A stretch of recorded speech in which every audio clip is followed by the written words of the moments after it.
Mina nukuu kile ambacho amekiandika Kigogo. Kigogo alianza kwa kuandika hivi: nimeipata sosi ya utajiri wa huyu Dogo Chief. Ni mshirikina kweli, na hela anazo. Siri za ibada zao kwenye magrupu yake zinatisha kabisa. Yani, kijana ana miaka 29 tu, anawezaje kumiliki gari moja la bilioni 1 na milioni 500?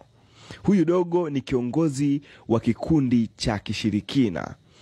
Kuna nyumba kapanga Bunju B, huko ndiko anafanyia makafara ya ng'ombe. Zinabebwa kwenye kirikuu kila baada ya siku 7. Wanachinja ng'ombe takriban 10 na yuko peke yake.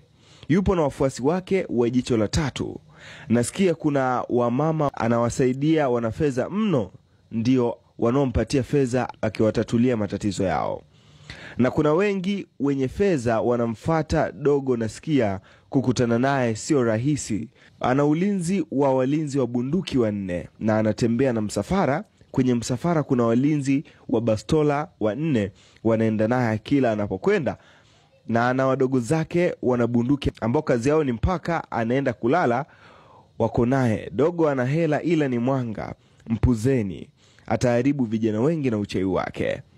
Hivyo ndivyo alivyoweza kuandika Kigogo. Alafu chini akamalizia kusema ya kwamba follow account yetu Kigogo 200014. Sasa hicho ambacho amekiongelea Kigogo, nimeona watu wengi wameweza kutoa reaction zao katika comment section. Watu wengi wakisema hata kama ni mchawi tutaendelea kumsikiliza. Unajua binadamu nao. Okay, mimi sikutosha sana. Nimekuandalia baadhi ya klipu kama takriban 10 za Chief Godlove Mwakibete akihimiza vijana wafanye kazi, akiwa anaonesha utajiri wake pesa. Japo mwanzoni alikuwa anasema kwamba anaonesha pesa ambazo katikati amechanganya na mbao, so pesa halali. Lakini ni msikilize hii inspiration, lakini baada hapo utaweza kuniambia comment yako baada ya hii video. Langu jina, mimi naitwa Daud_Drizzy. Hii hapa ni DAX Media Blue House. Ukisubscribe ndio unakuwa mwanafamilia yetu ambayo utakuwa unapata habari zetu kila wakati na kila muda. Watch out now. Dada zangu, kama wanaume wenu ndo hao ambao wanakuja DM wanaomba hela kwa wanaume wenzao, kuhusu swala la watoto wenu kuwa wakishua, mnatakiwa msahau. Kwa maana waume zenu au wao mabwana wenu wa baadaye, mabwana wenu wa sasa, wamekazana wanakuja DM kwa wanaume mwenzao wanaomba hela. Nikionyesha DM za wanaume wenu wanazoomba hela kwenye peji yangu, mtacheka sana.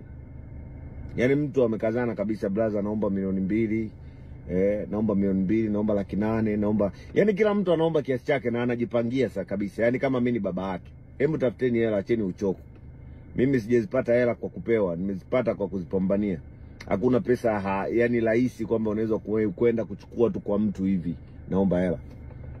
Kama wanaume zenu ndo hao ambao tap the screen, send me gift. Hao wanaomba gift huko TikTok.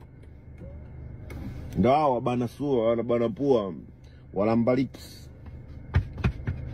Tembea na bwana hana kitu. Sasa yeye ni mahusiano, ni kikundi cha kijambazi. Mwambie bwana wako atafute hela, aache kuombaomba. Yesi ombaomba, tutamshona wauni, tutamkamia.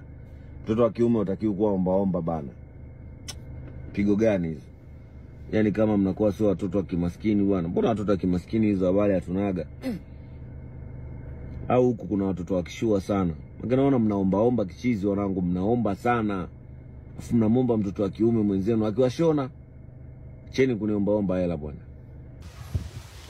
Hivi Chief, maskini unaowazungumzia takataka mbwa, ni maskini wa design gani? Ambao hawana kitu, ambao hawana pesa, au maskini gani?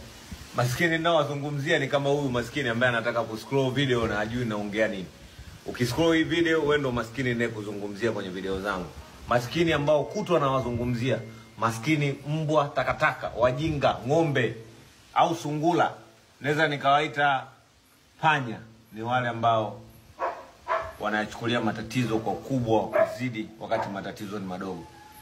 Maskini nao kuwa na ugomvi nao siku zote ni wale maskini ambao kutwa wamekaa kuzungumzia matatizo ya watu. Kwa mfano, leo mtu amefariki, ndo anaanza asubuhi anamposti TikTok, anamposti Insta, anamposti WhatsApp, anamposti wapi, ili mradi tu aonekane kama alikuwa anajali. Wakati huyo mtu kabla hajafariki alimtumia hata linki tu kwamba naomba share hii video yangu watu wapate kupona, akushare. Maskini nao wazungumzia siku zote ni wale maskini wa fikra, ni wale watu ambao hawana pesa lakini